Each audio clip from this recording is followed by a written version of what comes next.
And we're going to get started. Thank you all for joining us this evening for a very important webinar, How to Vote Safely in 2020, sponsored by AARP New York. My name is Elizabeth Aloni, and I'm with Schneps Media. Schneps Media is the largest local media outlet with over 70 newspapers, magazines, websites, webinars, podcasts, and events throughout Queens, Brooklyn, the Bronx, Manhattan, Westchester, Long Island, and Philadelphia. Today, we're thrilled to bring you experts and our editor-in-chief, Robb Pozarycki, who will be moderating this webinar. And we will get started just shortly. I wanted to thank AARP New York. AARP is fighting to protect those 50 and over voters and make your voice heard on the issues that matter. Protecting Social Security and Medicare, lowering prescription drug prices, and ensuring you can vote safely from home or in person.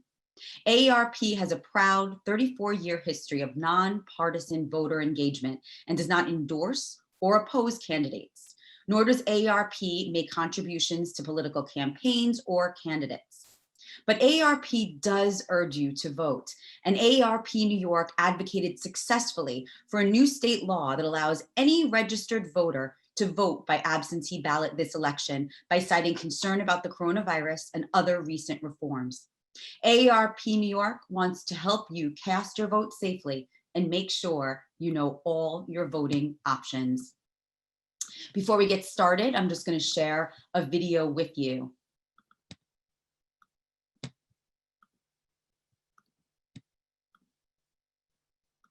The pandemic has made everything harder, including how we vote.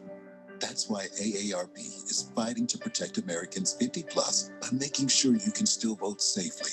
We've gathered all the latest information about your voting options at our website. So no matter how you choose to vote, you can learn how to cast your ballot safely and securely.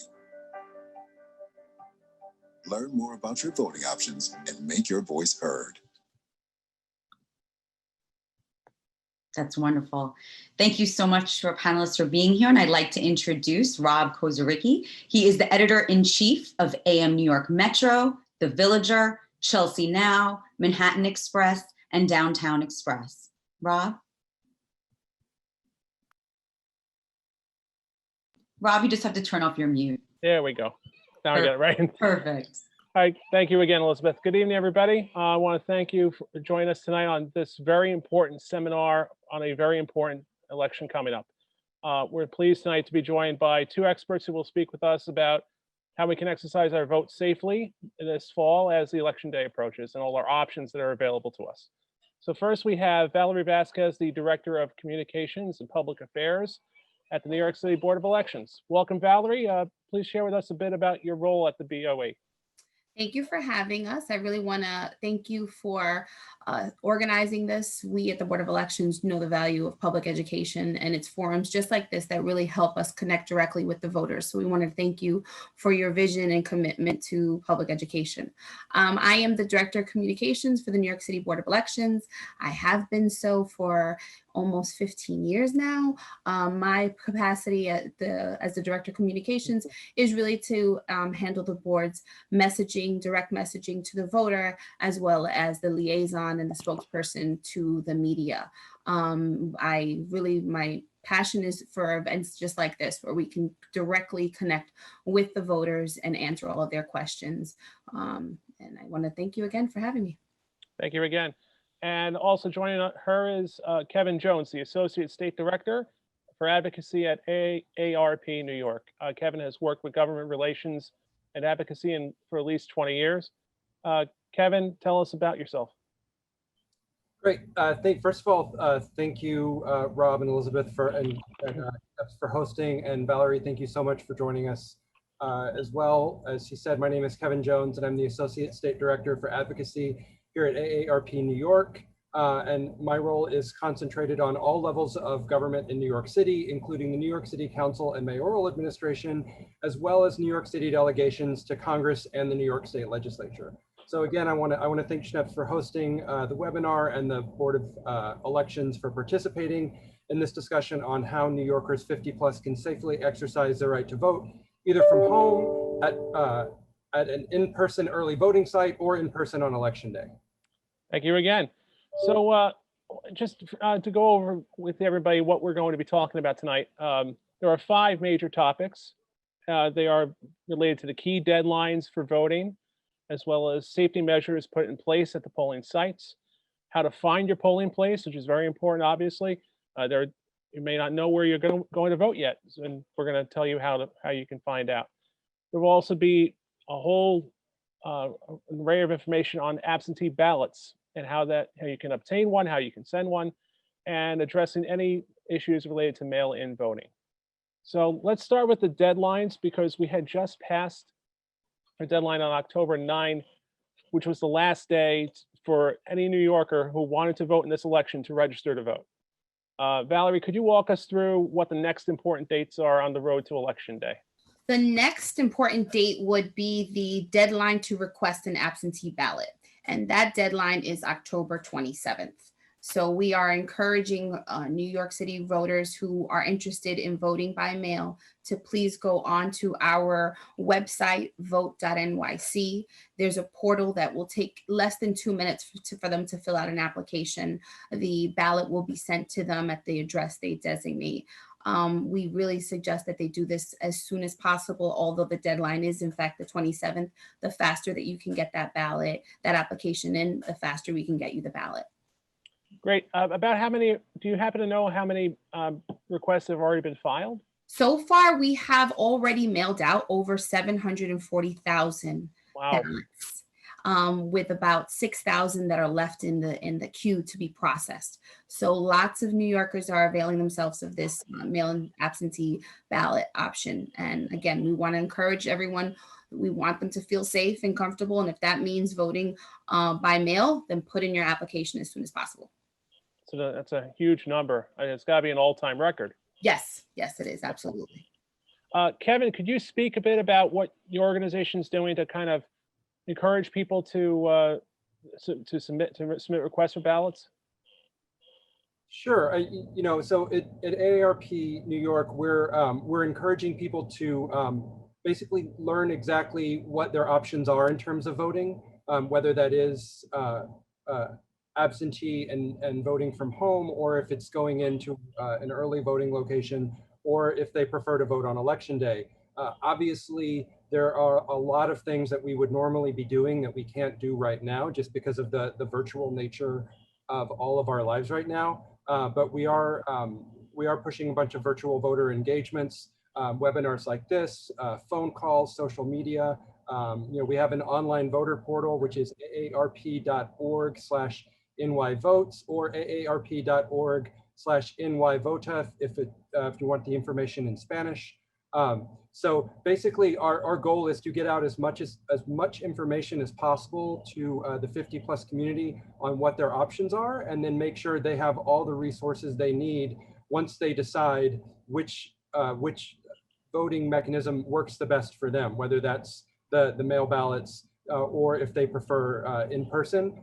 And actually, if you don't mind, I just wanted to ask Valerie, if someone is sending in a vote by mail application to get a ballot, about how long, do you have an idea how long it should take? I know there's a lot of folks, our folks, that will get nervous if they don't get the ballot, in certain times. So just about how long should they wait before they assume that they need to call and check? Well, we have on our website, on vote.nyc, this year we were able to add additional functionality. So not only can you now request your absentee ballot on our website, but you can actually track it. So you go onto you fill out your application, you'll get a confirmation number. We encourage you to save that confirmation number. You can then go onto the portal and check the status. It'll tell you when your application was approved, when the ballot was mailed to you, and then on the return, when we actually receive it after you've returned your ballot. So there's a wealth of information on the website, and we really are hoping that voters visit the website so that way they can stay informed as to the status of their application and the ballot itself. And that website is the Vote NYC? Vote.nyc, yes. Right. And there's also nycabsentee.com, correct? That is it. There's a specific website for the portal itself, but it's just, I find it easier if you just visit the website vote.nyc. At the very homepage, you'll see a tab that says apply for an absentee ballot. And the Terrific. information is for us in all 5 languages that are covered for the New York City Board of Elections, which is Spanish, English, Chinese, Korean, and Bengali. Excellent. So we have several options to vote this year. We have absentee ballots, of course, and then there's also early voting coming up on October 24th, and voting in person. And we had the election back in June, the primary that happened, and the Board of Elections took a lot of precautions in this pandemic to keep the voters safe. And Valerie, I was wondering if you could explain what some of those measures are for those who didn't get to the polls in June, and what they can expect to find when they go to the polling booths, whether it's early voting or voting on election day this year. Absolutely. So there are many precautions. We really did spend a lot of time to make sure that we not just protected the voters, but also our poll workers. So there are many safety mechanisms that we have in place that we had in June and we will have for early voting and election day. They include sneeze guards at the tables, which would minimize contact between the poll worker and the voter. We will have masks for all our poll workers will be wearing masks. We have masks for voters who enter a poll site and do not have one. We'll have that for them. We will have a pen/stylus for each voter. So as they check in and sign in the poll pad, they use the stylus portion of the pen, flip it over when they want to mark their ballot. And again, it would minimize points of contact. They can keep that pen so that way no voter we won't be reusing that particular pen. We will have the machines will be cleaned routinely with antibacterial wipes. We have antibacterial wipes available. There will be floor markers on the floor every 6 feet to encourage social distancing. And each of the early voting sites at the end, when the polls close, they will be professionally cleaned by a company as well, sanitized. So that way we know that we really have tried to keep all precautions, have all precautions to keep the voters safe. Right. So the mask wearing mandate is for the poll workers as well as the voters, correct? Right. All poll workers will be wearing masks, and we do encourage all voters to wear their masks as well. Yes. So what happens if somebody does show up without a mask on? Then at check-in, when you enter the poll site, there are staff that will be there with the wipes as well as the mask themselves. So if there's a voter that comes in without a mask, we'll have one available for them. Great. Kevin, do you have any questions with regards to the practices in place in terms of safety and how the membership feels about this? Yeah, sure. And first, just I want to tell Valerie and your entire team, thank you, that we do really appreciate the attention to detail in all of these areas, right? Like a lot of things that I never would have thought of the pens, just different things like that. So we really do appreciate that. One of the questions, though, that we got from one of our volunteers was about if a voter refuses to wear a mask and someone else is near them in line, what's the best course of action for that person who is uncomfortable being near someone that's maskless? What's the best course of action for them to take?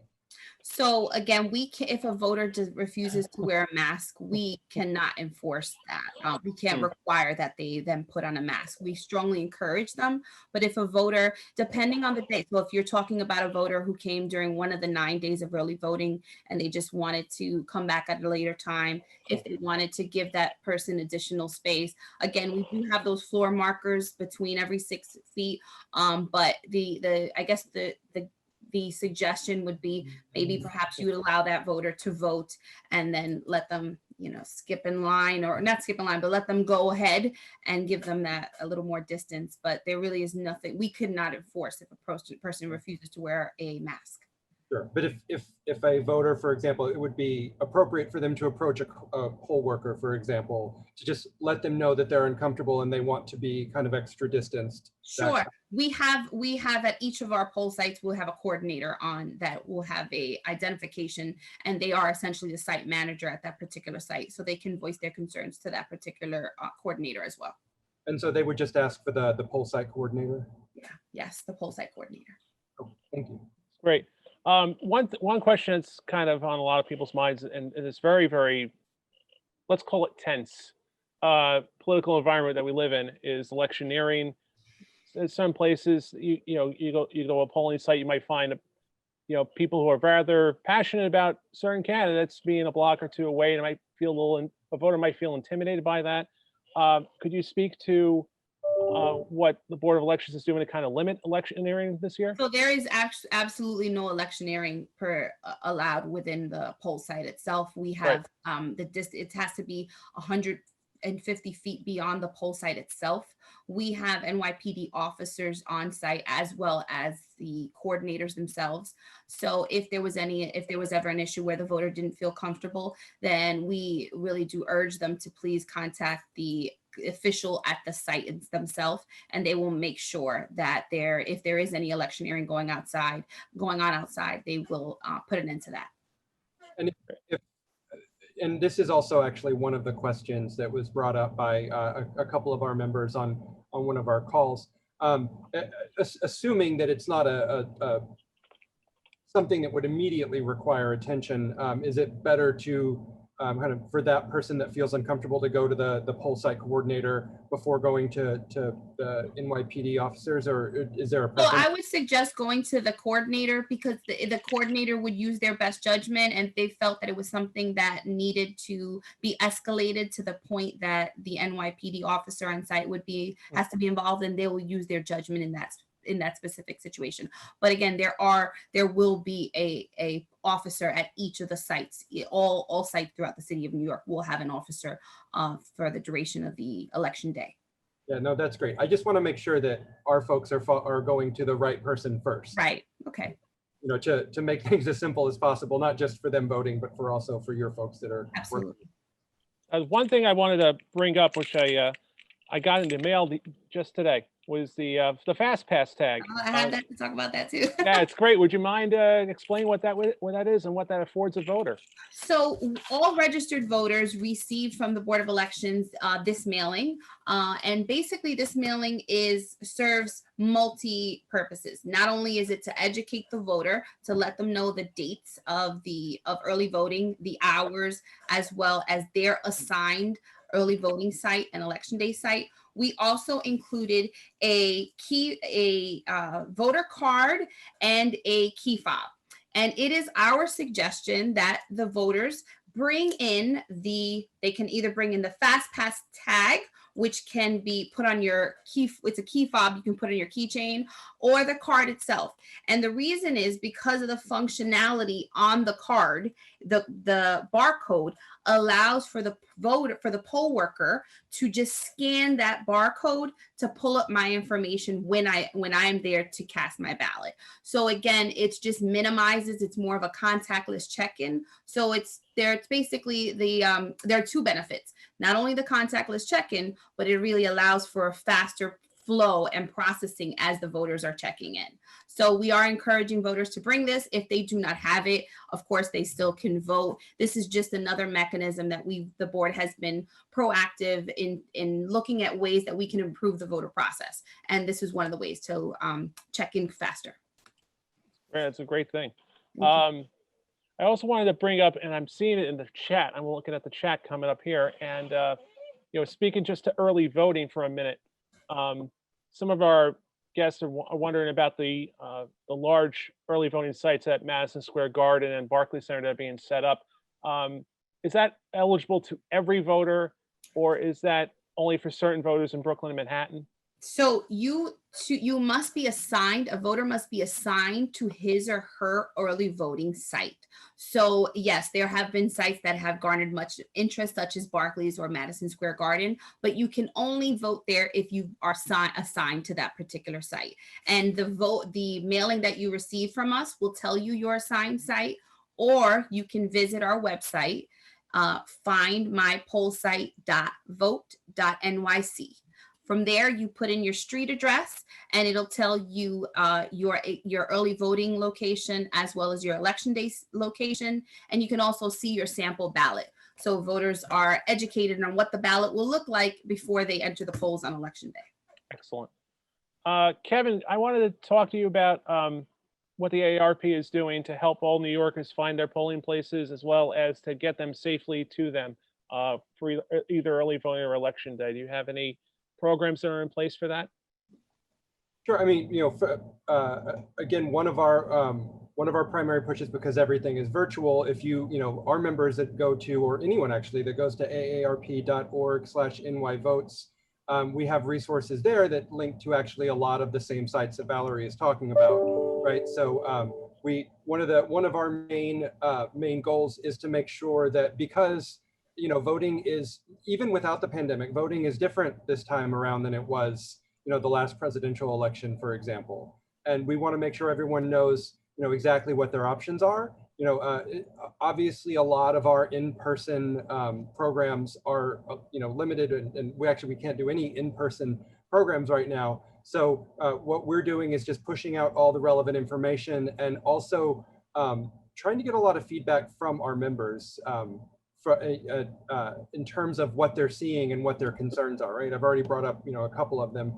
And one of the other things that I've heard was, something that actually Valerie just talked about, which was the larger voting sites. Because I know particularly, and I am someone that, I've been in New York for almost 10 years now, but I still will confuse my old voting rules when I go to vote from, my home state, right? Where you could go to any early voting site. So we're just trying to make sure we're not taking anything for granted, and assuming that folks know what the new process is, that didn't exist last time in terms of early voting and the absentee process. So it is a lot of contact, a lot, social media, webinars like this, phone calls, and other ways we can push out the message.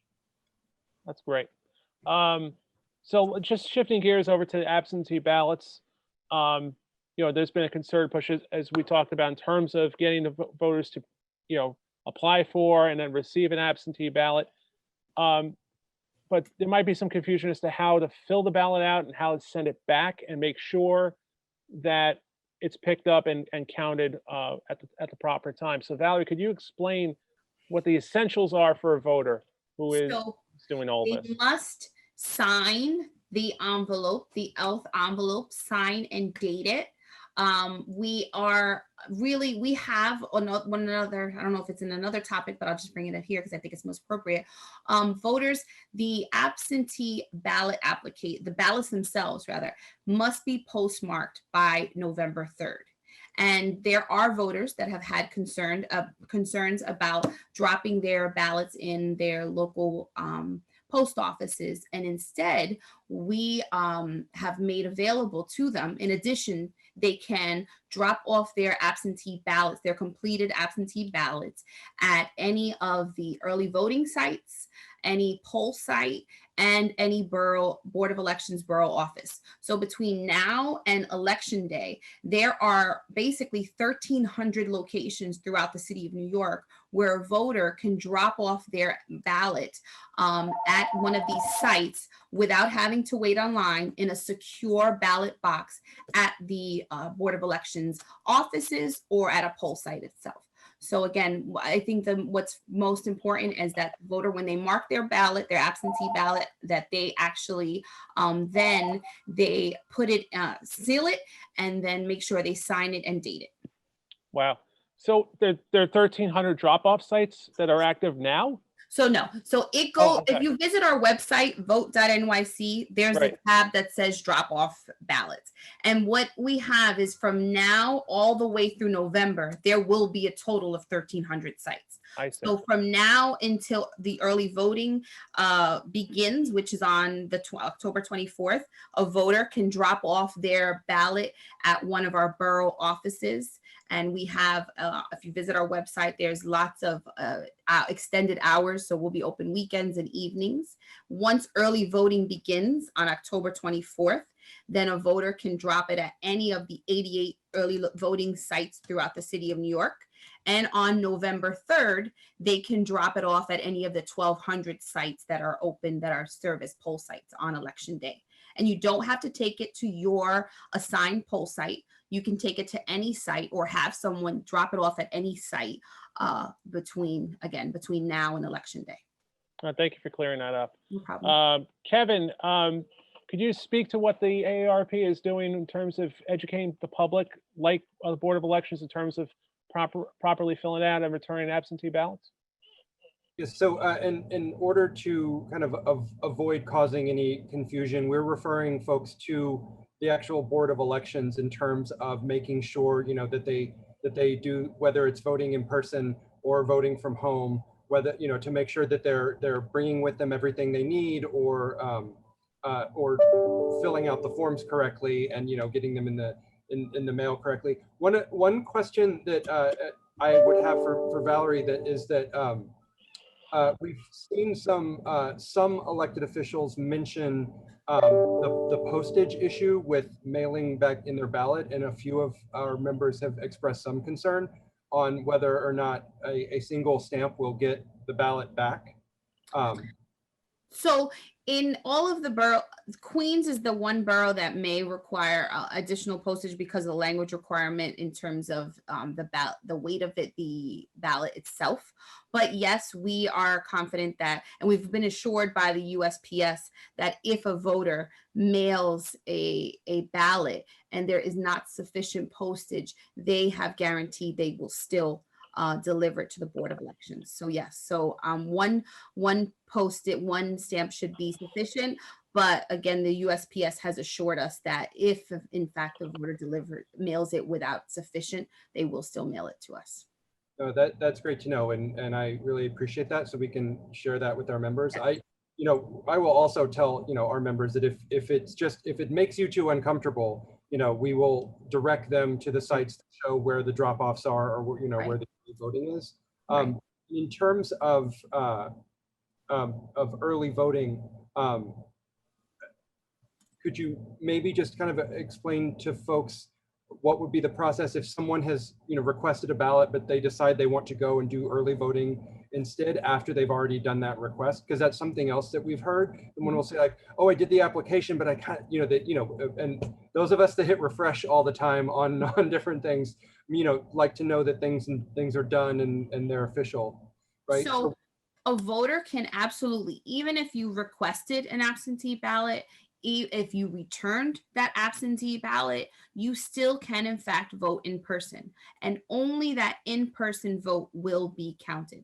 So an in-person vote will always supersede a mail-in ballot. Right, that eliminates the whole county to vote twice, obviously. Correct. Right. One of our viewers has brought up a question, Rita, who mentioned that she had asked for an absentee ballot in August, and to this day has not received it. I saw that. So we started, our portal went live August 21st. The State Board of Elections certified the ballot on September 8th, and we began sending out our ballots the very next week. So Rita, if you can, I suggest you visit vote.nyc and track your ballot. If not, I know Elizabeth, we can put my email address on here, and you can email me your name and address and I'll look into it. Thank you very much for doing that. Another thing that was brought up was Jane Goldberg, who mentioned that the absentee ballot she received says military. Does it still count? And I know we So- had a story about this a while Yes. back where we had a missing slash. You want to explain what happened? This is the missing slash incident. So there should have been a slash between the two words absentee and military. However, the ballot itself is in fact valid. So we encourage you to mark that ballot and return it. It is a valid ballot. So just getting back to the mailing and how long it's the amount of time it's expected to take between the vote going out, the ballot going out from the Board of Election to the voter, and then the voter mailing their vote back to the Board of Elections.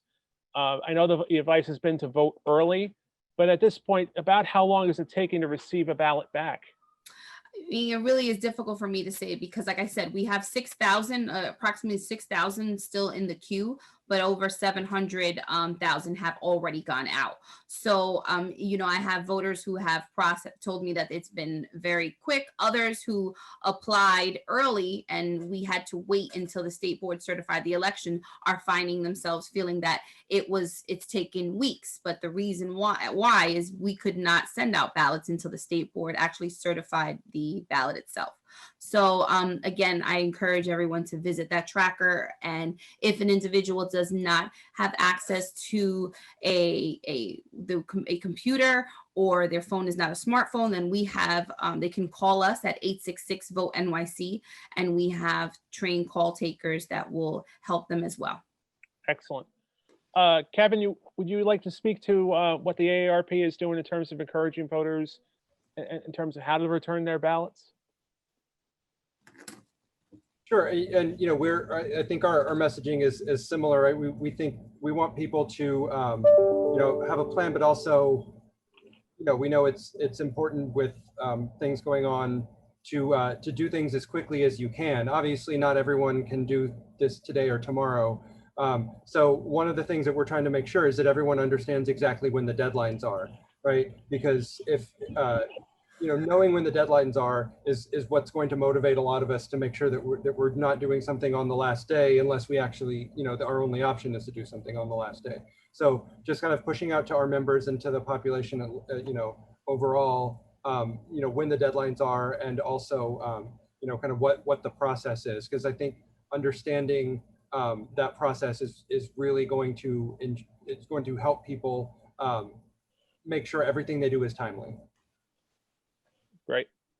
All right, let's get to the count, because this is a big thing that a lot of folks are concerned about. We're talking about a massive amount of paper ballots coming in, and they may be coming in through mail, they may be coming in through early voting, they may be coming up in places where they're dropped off between October 24th and November 1st. Valerie, could you talk about how fast that count's going to go?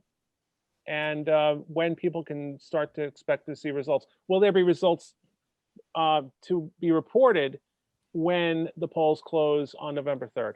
So when the polls close on November 3rd at 9 p.m. when the polls close, our website will have functionality on the very top of the website that basically reads unofficial results.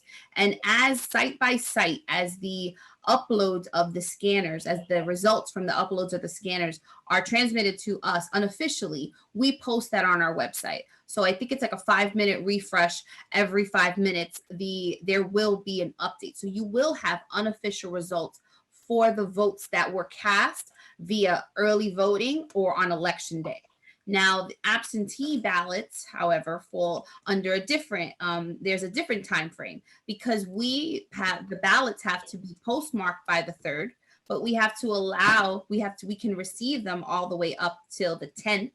And then begins the process when we begin counting those ballots.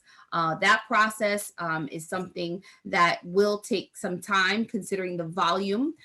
It's something that's done. It's in an open and transparent manner. We put up the schedule when we're going to begin that process on our website. Each borough will have their own facility where they will do that. And it's open to the public, the candidates, and to the media.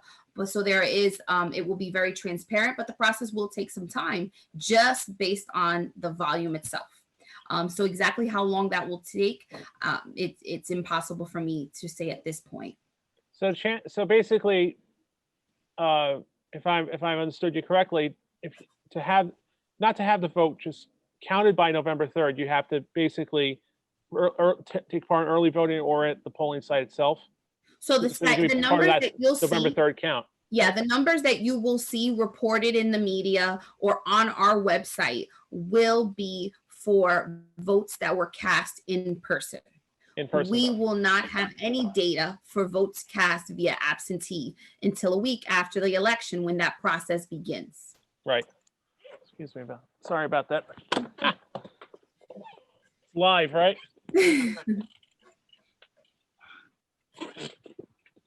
Apologies for the wind problem there. No problem. What happens when you sit by a window?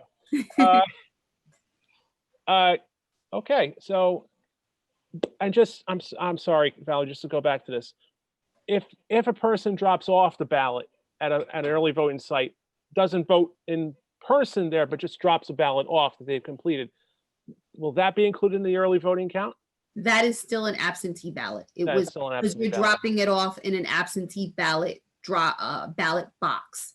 So that those votes will be counted when we count all of the absentee ballots. Okay. And sorry, just real quick. And go ahead. For the folks that do that, they can also confirm that their ballot was received, right, as well? Right. Right. They drop It'll it in be scanned, yes. It'll Yes. be scanned in. So it's not just the ones coming through that are coming through the mail that someone can check. No, it'll be scanned as well. Okay. And I wanted to just touch on on voters who have a disability. In the past, they were able to use ballot marking devices. Valerie, could you talk about like what's being done to accommodate those voters as well? So we will have at each early voting site and each poll site throughout the city of New York, there will be at least one ballot marking device for voters. And that is for voters with disabilities it was designed for voters with disabilities to be able to vote independently and privately. And there are many, there's various devices that will allow them to do that, either by a enlarged font. The BMD can allow them to enlarge the font of the ballot itself. There is a Braille keypad, there is a sip and puff device, and there's headphones where the names can be read aloud to them. So ultimately what that does, that ballot marking device does exactly that. It helps them mark the ballot, and then they take their ballot to the scanner where it would be scanned in with all of the other votes that were cast in that particular poll site. That's great. And if somebody has a specific question about accessibility, that's something that's very specific to them that they might not find on your website, is it better to contact the Board of Elections directly or to try to get in touch with somebody else, that might know more about the site? No, I would suggest that they get in contact with we have ADA coordinators on staff that can help them if there's any specific questions. So yes, I encourage them to visit our website and contact us if they have additional questions. Great, thank you. All right, we'll come to the formal fan participation portion of the program. And we have a few more questions from the public. I'm just going to scan through real quick. Can I add one thing? Oh, please, go right ahead. I meant to say one more thing. We also have, if a voter with disabilities wants to request an absentee ballot, we actually have on our website an accessible ballot request where an individual who is either visually impaired or has a disability that would prevent them from independently casting an absentee ballot, they could request an accessible electronic absentee ballot that will be sent to them. So there is on our website a section where they can request. So if an individual with disabilities wanted to vote via absentee, there is a specific portal for them to request an accessible ballot be sent to them. Okay. And for them, if they have a specific problem they don't think is going to, or with access on absentee, they can call the same folks. Correct. Right, great. Okay. So one, I think we kind of touched on this earlier. So if it's a little repetitive, I apologize. But one of our readers asked if somebody is exhibiting symptoms at a polling site when they show up, are they turned away? The answer, I would guess, would be no. No, we will not be turning voters away. Again, what we will have are the safety mechanisms in place, the precautions that we talked about earlier, the floor markers, the sneeze guards, and the masks available. But no, we won't be able to turn away anyone. There's no temperature checks or anything of that nature at the poll sites. Right. And I think we also mentioned about the dropping off of an absentee ballot. What in a drop box at an early voting site or at a polling place or at the Board of Elections office, do you have to do that in person, or could you have somebody do that for you? You absolutely can have someone drop it off for you. Okay. Some people ask about ID. Is that necessary to vote? There is no ID requirement within the city of New York. There is a possibility that if a first-time voter, as a result of the HAVA requirements, so if you are a first-time voter and did not provide either the last 4 digits of your social security or your driver's license or non-driver's license to us when you registered, then there is a possibility that for one time only, there will be a legend in the poll pad, an indicator to say that that person has to provide identification, but that will be that one time only. But for the most part, that doesn't apply to most voters, and no, there is no requirement for identification at poll site. Okay. Here's an interesting one, and I thought of something to follow up with that. So one of our viewers mentioned they're first-time voters. This is the first time they've ever seen they're getting an absentee ballot. Do they have to vote for every position? No, on the ballot? absolutely not. No. Right. But I think it's important to note that the filling in the circle on the ballot is very important, correct? You must fill in the ovals. So yes, there are instructions on the absentee ballot. There'll be instructions when the voter visits a poll site. But yes, you must properly fill in the oval in order to make your selection for that particular candidate. It's kind of like taking a Scantron test in high school. Yeah, totally. You have to fill in the circle completely. Partial circles don't count. The X doesn't count. You can't go out in the margins. Stay within the lines. Yep. Okay.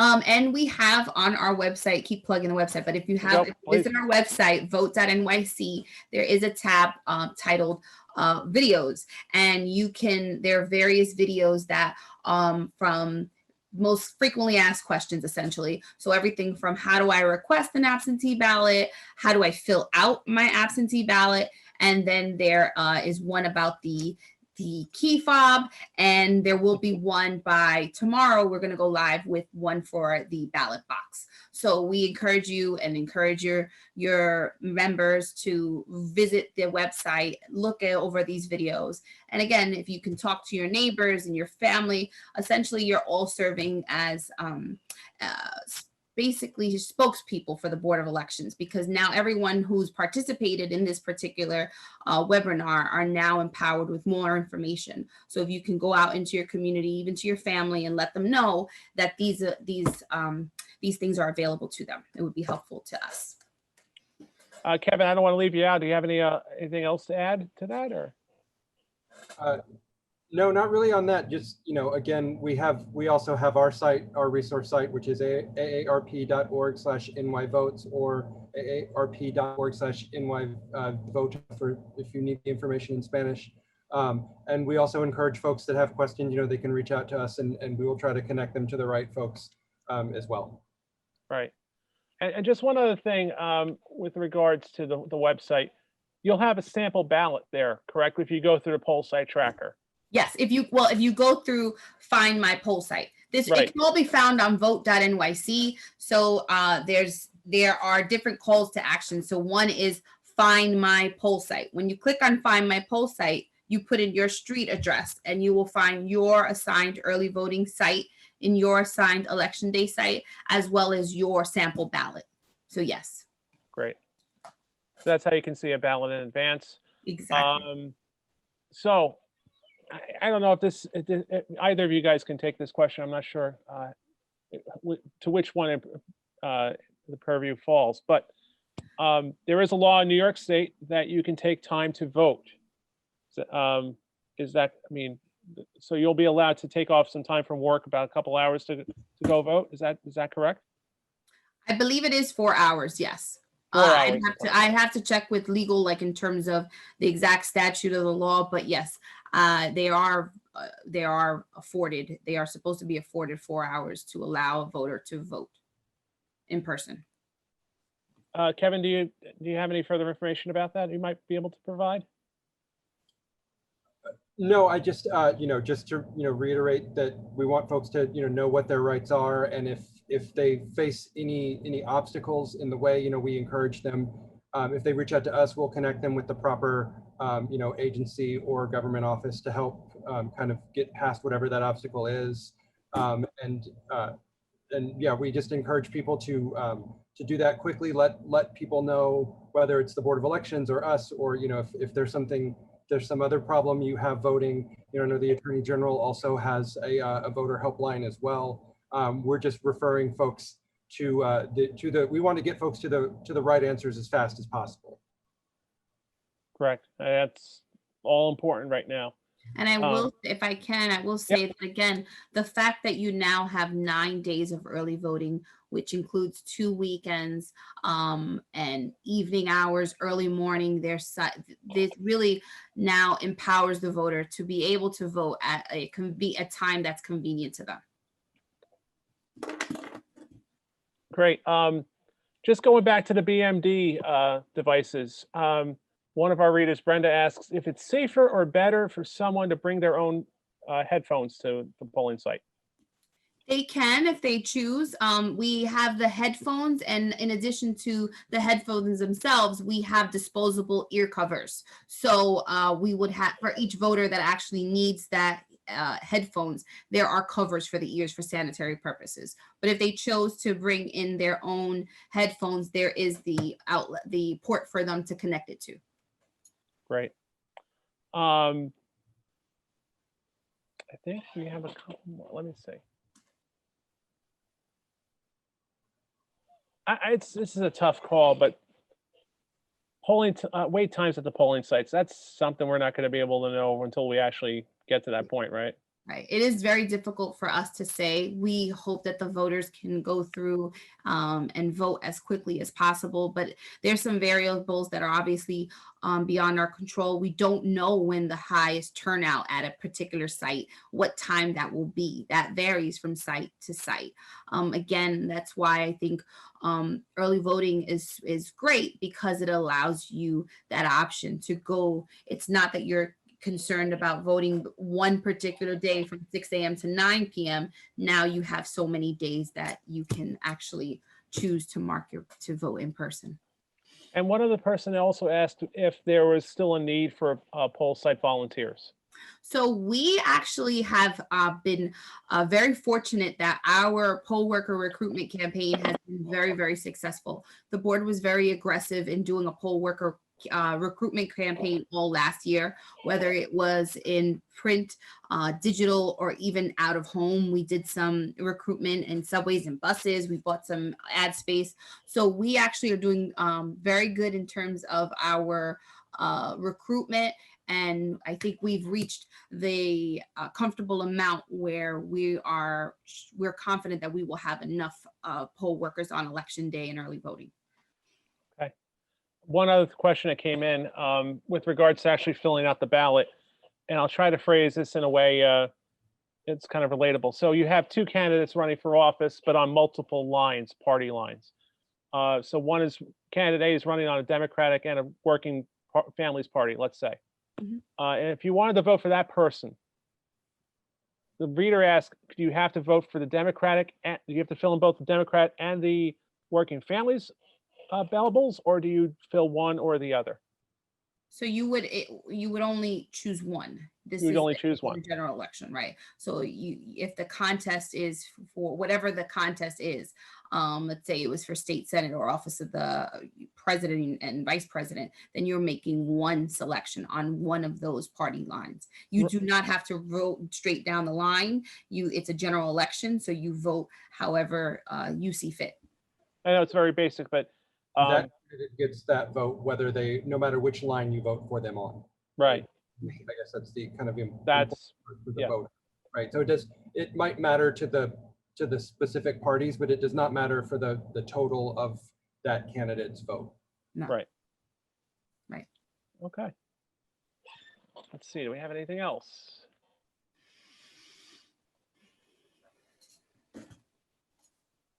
One poll worker says, I have to work at the polls. A senior citizen will be safe for me. So can you just, Valerie, could you just reiterate what the poll workers are going to be given to be able to stay safe at the polling site? So all poll workers will be provided masks by the Board of Elections so that they can ensure that they have the PPE available to them. We will have masks for the voters. If a voter enters a site and does not have one, we will have sneeze guards at the tables, which again serve as a protection between the voter and the poll worker. We have floor mark decals that will be placed strategically throughout the poll site in 6 feet in distances, 6 feet, to encourage social distancing. We will have a pen/stylus for the voter, so that way they can mark their ballot. It'll be for that voter, so there won't be any sharing, no cross-contamination fears in that sense. The poll workers, the sites themselves at early voting sites, because we will be there for 9 days. At the end of each polling, at the close of polls each day, we will have a professional cleaning company come in and sanitize the entire site. And we will have wipes and antibacterial spray at each of the poll sites themselves. Again, to encourage social distancing, to encourage that the voter themselves are safe, as well as the poll worker. Okay. Here we got that one already. That one we answered about the absentee ballot being not received in August. So if somebody, well, just to apply this again, if tomorrow I submitted a request for an absentee ballot and I don't have it by November 3rd, what do I do? If you don't have your absentee ballot, I would not by November 3rd. I wouldn't even cut it that. If you don't have it, I would say by the 1st. Then we encourage you to visit your particular poll site. Yes. And vote in person. And vote in person. I mean, at this point, the USPS has given some recommendations. Hold on, let me make sure that I'm saying the right one date. Okay, the Postal Service has recommended that you apply 15 days. So you apply for an absentee ballot 15 days before Election Day. And they have recommended mailing a return ballot at least 7 days before the election. So again, because they themselves too are anticipating such a large volume, yes, I would say if there is a point where you have not received it, where you look in the portal and you see that it should have been delivered by now and you don't receive it, then we don't want voters to be disenfranchised. We would suggest that they vote in person and vote safely in person as a result of the precautions that I just mentioned earlier. Right. One voter did ask about voting guides. I know the CFB, the Campaign Finance Bureau, usually sends them out. Do you happen to know if that's nonpartisan? We don't do any guide. We don't release any guides on the voters themselves. The Campaign Finance, the New York City Votes, they do a voter guide. Okay. Kevin, does the AARP do anything like that? In terms of information on the issues and where the candidates stand, that's another thing that you can find at aarp.org/inmyvotes, and that can all be linked through there. Okay, great. Yeah. And just to reiterate from another reader who has the absentee ballot now and they want to vote in person at one of the 9 early voting days, that is perfectly acceptable. Absolutely. Okay.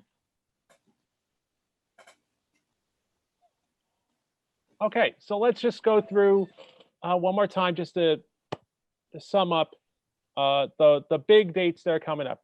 October 20 was the day for the last day to request the ballot. The deadline to request an absentee ballot is October 27th. You can apply in person all the way up until the 2nd, but that would mean that that voter would physically have to go to one of our borough offices and request it in person. So, but in terms of either mailing us or going on the portal, the deadline is on the 27th of this month. Okay, and then the early voting period starts on October 24th. October 24th through November 1st. With the schedule varies. We encourage you to either look at your mailing, it'll have the dates and the hours, or visit our website, vote.nyc, so you can get the schedule. Okay, and they'll be also be able to find the hours of operation. Yes, absolutely. And then on November 3rd, we got the polls. The traditional polls are open. Everybody's open from 6 a.m. to 9 p.m. Correct. Okay. And we are encouraging you to visit, if you're voting in person, we encourage you to visit vote.nyc, or you can go directly to our poll site locator, which is findmypollsite.vote.nyc. You enter in your street address, and then you will find your assigned early voting and election day site. I just want to reiterate, you have to go to your assigned early voting or election day site.